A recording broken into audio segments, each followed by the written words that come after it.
Čaute knihomody. Moje dva najobľúbenejšie žánre sú fantasy a detektívky. Toto je môj z veľkej časti fantasy kult mojej fantasy literatúry, ktorú mám, a veľmi rád by som vám povedal niektoré diela, ktoré fantasy literatúry som mal rád, keď som vyrastal, ktoré som miloval, na ktoré značením spomínam a ku ktorým sa možno ešte niekedy vrátim. Niektoré som už spomínal pri mojom videu, kde som hovoril o dielach, ktoré som už prečítal viackrát, ale skúsim aspoň veľmi rýchlo. Je to teda Harry Potter, je to určite Fablehaven a je to Stratený svet podzemí. Ak ste nevideli to video, určite môžete ísť pozrieť, je to teda prvé video na tomto kanáli. Dnes si povieme o nejakých iných sériách, ktoré som viackrát neprečítal, ale natoľko ma bavili, že ich veľmi pravdepodobne budem ešte niekedy čítať a určite ich odporúčam každému fantasy fanatikovi, ktorý ich ešte neprečítal. Séria Smrteľné stroje, toto je konkrétne prvá z tejto série. Týchto knižiek je 5, je to veľmi dobré, je to naozaj že netradičné. Myslím, že to bolo aj sfilmované a je to o mestách a budúcnosti. Mestá sa kvôli katastrofe rozhodnú, že zoberú kolesá na ramena a zdrhnú.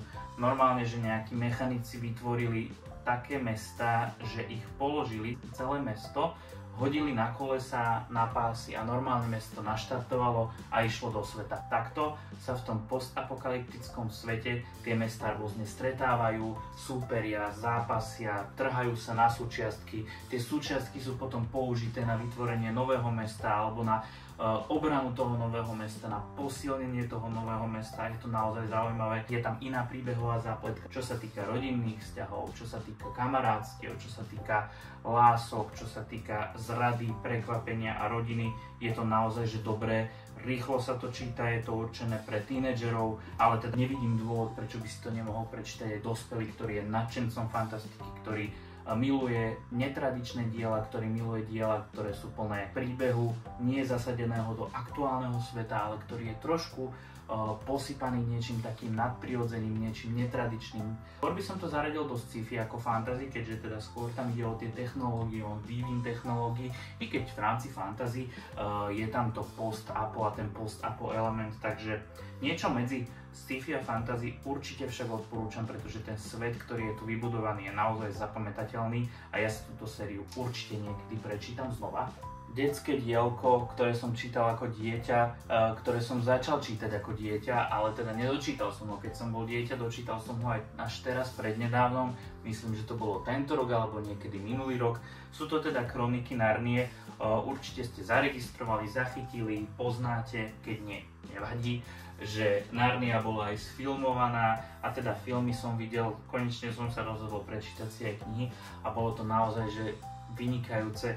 To, akým spôsobom je to písané ako nejaká rozprávka, ale nie úplne pre deti, ma tak pohltilo do toho sveta, vtiahlo spolu s tými postavami. Ten humor, ktorý autor používa, je niekde na hrane medzi detským a už dospelým, že naozaj sa tam niekedy stane, že tie vtipy a tá situácia, ktorá je tak smiešne napísaná, niekedy až trošku sa prekrýva s tým dospeláckým humorom, i keď veľmi, veľmi nevinne a veľmi tak na pozadí, že si to človek musí až trošku dointerpretovať, možno niekedy až nadinterpretovať, ale teda čo sa týka príbehu, hlavne čo sa týka tých postav, toho sveta, tých pravidiel a tých hovoriacich zvierat, celkovej tej histórii tej krajiny a akým spôsobom sú tie časové línie a posuny v čase prepletené v rámci toho príbehu. Fakt ma to chytilo, fakt ma to zaujalo a Narnia sa tým pádom zaradila medzi jedny z mojich najobľúbenejších knížiek, ktoré si určite ešte niekedy prečítam. Ja mám veľmi, veľmi rád grécku mytológiu. Celkovo mytológiu ako takú mám veľmi rád, preto keď som čítal, keď som bol mladý toto, tak ma to neuveriteľne pohltilo. Séria o Percy Jacksonovi, konkrétne toto je prvá časť Zlodej blesku, je o mladom chlapcovi, respektíve o mladých ľuďoch, ktorí sú potomkovia alebo niektorí aj tí starší s telesnením priamo gréckych bohov a sú zapletení do rôznych jednak aj situácií, ktoré sa bijú s nejakým reálnym životom a zároveň je to plné tak ako klasické grécke mýty, presne ako klasické grécke mýty, je to plné rôznych dobrodružstiev, questov, nejakých úloh, ktoré musia tie postavy plniť, ktoré musia tie deti plniť a zároveň je tam zmixovaný aj ich klasický život, teda nejaké pubertálne výkyvy, nejaké lásky, nejaké priateľstva, dobrodružstva a toto je teda začiatok jednej nádhernej série plnej gréckej mytológie. Čítal som to, keď som bol malý a veľmi sa teším, ako si to prečítam opäť. No a čo sa týka autora ako takého, tak Rick Riordan má ešte niekoľko sérií, napríklad Bohovia Olympu, ktorú som vôbec nečítal a ja som neuveriteľne zvedavý, že o čom vlastne tá kniha bude, a má aj rôzne iné série, ktoré sú napríklad z egyptskej mytológie, na čo sa tiež hrozne teším, že sa do toho niekedy ponorím a že sa trošku zžijem s mytológiou gréckou, podanou nie cez mýty a klasické štandardné staroveké mýty, ale cez nejaké prevtelenie do modernejšieho sveta, do detského sveta, do young adult sveta, a to ja mám veľmi rád, keď sa takto miešajú nejaké veci, takže na to sa tiež veľmi teším. Fantasy je ale samozrejme aj pre dospelých, nielen pre deti, no a preto tu máme aj Zaklínača, ktorý teda jednak bol aj v seriálovej podobe, ale ja som zatiaľ seriálovú podobu nevidel. Prečítal som niektoré z týchto knížiek, myslím si, že by som mal byť na 5. alebo na 6. aktuálne, a všetky ostatné boli naozaj že dobré. Tá studnica čerpania, ktoré autor Sapkowski čerpa do týchto diel, je naozaj že bezodná a on siaha ešte aj pod to dno, ktoré on naozaj našiel a ide ešte ďalej a hľada nejaké inšpirácie, buduje ten svet plný bytostí, plný pravidiel, plný histórie, pretože on naozaj vytvoril svet, kde je bohatá história tých krajov, bitiek, vojen o územie a podobne. No a samotný Geralt, hlavná postava, je veľmi, veľmi dobrý. Ja mám rád postavy, aj teda v knihách, aj v seriáloch, ktoré sú niekde na hrane dobra a zla, že sú to hlavné postavy, ale nie sú to vyslovene dobráci. A to Geralt rozhodne, on nie je dobrák ako taký. On je skrátka oportunista, on je skrátka zaklínač, rasa zaklínača, ktorý má svoje plány, má svoje ciele a tých sa drží a niekedy mu je úplne jedno, že čo si o tom povedia ostatní, akým spôsobom ostatní zareagujú, ako to ostatných ovplyvní, a to je vážne dobré, pretože potom človek nečaká, že ako to dopadne, pretože keď máte vyslovene zlú postavu, tak viete, že vždy urobí niečo zlé. Keď máte vyslovene dobrú postavu, tak viete, že vždy urobí niečo dobré.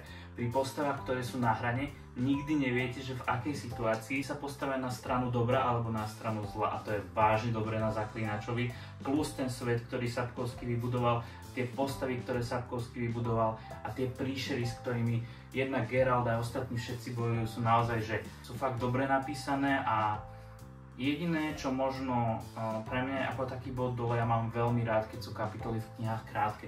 A v tejto knihe sú kapitoly naozaj že dosť dlhé, niekedy majú okolo 40, 50, 60 strán ako kapitoly. A tým pádom psychologicky to na mňa pôsobí tak, že prečítam si radšej niečo kratšie a k Zaklínačovi sa vrátim niekedy inokedy. Nie preto, že by ma Zaklínač nebavil, ale preto, že som zvyknutý na také kratšie kapitoly.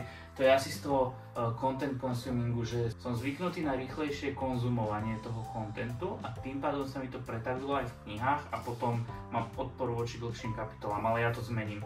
Veľmi v blízkej dobe pokračujem ďalším Zaklínačom a ďalšou časťou a určite to odporúčam aj vám, lebo ten svet je naozaj že výborný. Ďalšie dospelácké fantasy, Hra o tróny. Ak ste mladí ľudia, ktorí majú radi príbehy, teda či už knihy, hry alebo seriály, tak Game of Thrones určite musíte poznať, a ak ste aj starší, tak Game of Thrones si myslím, že by ste mohli poznať, pretože je to fakt kultový seriál, už by som to nazval, že kultovým seriálom. Malo to strašne veľký úspech, keď to vychádzalo. Žiaľ, teda čo sa týka tých posledných možno 1, 2, 3 sérií, mal by som nejaké výhrady, ktoré voči tomu sú, a myslím si, že nie som jediný, kto má voči tomu výhrady, ale toto je debata naozaj, že na video, ak nie na nejakú sériu videí. Ale knihy. Ja som ich ešte neprečítal všetky a veľmi sa na to teším. Keď som ich čítal pred zhruba 6 rokmi, tak som si povedal, že stopnem sa, pretože ma to strašne baví a ten autor stále nevydal posledné 2 knihy. Tak si počkám, kým tie posledné 2 knihy vydá a ja si to prečítam potom. Prešlo 6 rokov a on ich stále nevydal. Ani jednu z tých posledných 2 kníh. Takže prosím, nech to čo najskôr vydá, pretože ja si toto chcem už prečítať. Ja som prečítal možno prvé 2, 3 a potom som si povedal, že sa stopnem a čakám. A ja čakám, kedy ich vydá, a ja čakám, že si toto konečne budem môcť prečítať, lebo to, ako on mal premyslené, alebo ako som mal aspoň pocit, že má premyslený ten príbeh, to bolo niečo neuveriteľné. To sa málo kedy deje, že niekto má niečo až takto premyslené, že z toho srší tá premyslenosť. I keď možno sa trošku zarazil výsledkom seriálu a neviem, akým spôsobom bude ďalej autor pokračovať, ale verím, že to premyslené má a že to nejakým spôsobom budeme vidieť aj my, že to premyslené má a že to dostaneme v takejto podobe. Dúfam v to. Čo sa ale príbehu týka, mám veľmi rád tie postavy, ktoré sú tam, mám veľmi rád vývoj postav, mám veľmi rád každý ten kontinent, akým spôsobom sa na tom kontinente nejako ináč dejú veci. Iné sú tam pravidlá, sú tam iné rody. Tá knižnica rodov, ktorú autor má, tá mapa, ja milujem mapy v knihách. Toto všetko je naozaj že veľmi dobre spracované. Postavy sú uveriteľné, dialógy sú perfektné.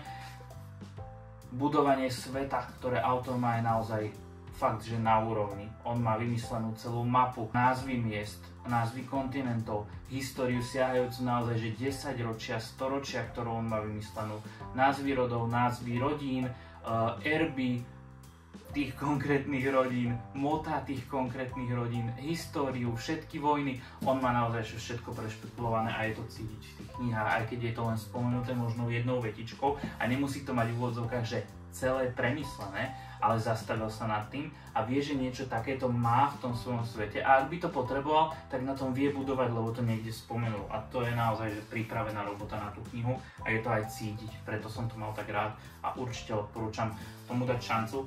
Neviem, či úplne by som odporúčal čakať na vydanie ďalších kníh a neviem, či aj ja sám vlastne budem čakať, alebo sa už do toho ponorím. Uvidíme. Ešte sa vrátim do detstva. Eragon, draky. To je asi všetko, čo k tomu poviem. Skrátka chlapec a drak, ktorí si vybudujú spoločný vzťah, ktorí si vybudujú spoločné priateľské puto a spoločne sa vydajú voči všetkým nebezpečenstvám, ktoré ich vo svete môžu čakať. Ja si Eragona, a som za to rád, už skoro vôbec nepamätám. Čakám ešte nejakú dobu, kým si Eragona nebudem pamätať vôbec a ja sa potom do neho pustím. A na toto sa naozaj že veľmi teším, lebo Eragon, keď som bol malý, tak ja som s ním normálne že žil, spal, všetko. Toto bola moja veľmi, veľmi obľúbená kniha a som rád, že som ju čítal tak dávno a že som o nej veľa zabudol, ale skrátka chlapec a drak voči svetu. Na toto sa veľmi teším, keď to konečne budem čítať. Dokonca som neodolal ani týmto novým verziám, ktoré sú naozaj že krásne. Neviem, či ich vôbec budem čítať, či budem čítať tie staré, aby sa mi tieto zachovali, aj keď sa budem musieť nejako posnažiť s tou 5, pretože 5 v starej verzii nevyšla, mám ju len v novej, tak som zvedavý, v akom stave budú tieto, alebo aspoň tá 5, ak ju budem čítať. Zabrdnem aj do klasického, kultového sci-fi ako takého a sci-fi ako ušitého Nadácia. Táto prvá kniha Nadácie mi doteraz rezonuje v hlave, pretože veľmi zriedka sa mi stane, že začnem čítať a skončím čítanie a nič medzi tým nerobím. Ja si naozaj, a teraz si nevymýšľam, túto knihu som otvoril a ja som sa nepohol, neviem, či vôbec som išiel na záchod, kým som tú knihu nedočítal. Nie je veľmi veľká tá kniha, to treba povedať, má zhruba 300 strán, ale ja som ju zhotol. Na jedno posedenie som ju zhotol. S tými ostatnými som mal trošku väčšie komplikácie, to už to nebolo na jedno posedenie, ale príbeh bol stále rovnako dobrý. Ďaleká budúcnosť, celý vesmír, všetky galaxie obývané ľuďmi, úplne že hyper mega ďaleká budúcnosť s rôznymi výmoženosťami a kríza, ktorá môže ovplyvniť celý tento vesmír. Pretože jeden matematik predpokladá zánik celej civilizácie a teda vymyslí matematický postup, akým sa dá tejto katastrofe zabrániť a vymyslí plán, ako nebude toto obdobie temná, ako to nazýva autor vo svojom príbehu, trvať 10 000 a 100 000 rokov, ale aby toto obdobie temna trvalo iba 1000 rokov a týchto 1000 rokov je zohľadnených v tejto konkrétnej sérii od autora a ukazuje všetky príbehy naprieč tými generáciami tých 1000 rokov, ako museli určité rozhodnutie spraviť alebo nespraviť, aby sa zachoval ten plán a aby ľudstvo neskončilo na pokraji skazy. A toto bolo naozaj že brutálne čítanie, veľmi ma to bavilo a teším sa, kedy zabrdnem aj do nejakých iných sci-fi, ktoré mám, pretože toto bolo asi jedno z prvých takých úplne že echt sci-fi, ktoré som prečítal a veľmi ma pohltilo. Celá tá séria ma veľmi pohltila a teším sa, kedy si prečítam aj iné diela od samotného autora, pretože je to práve tento autor, ktorý vytvoril aj knihu Ja robot, na ktorú sa veľmi, veľmi teším, do ktorej sa pustím veľmi, veľmi skoro.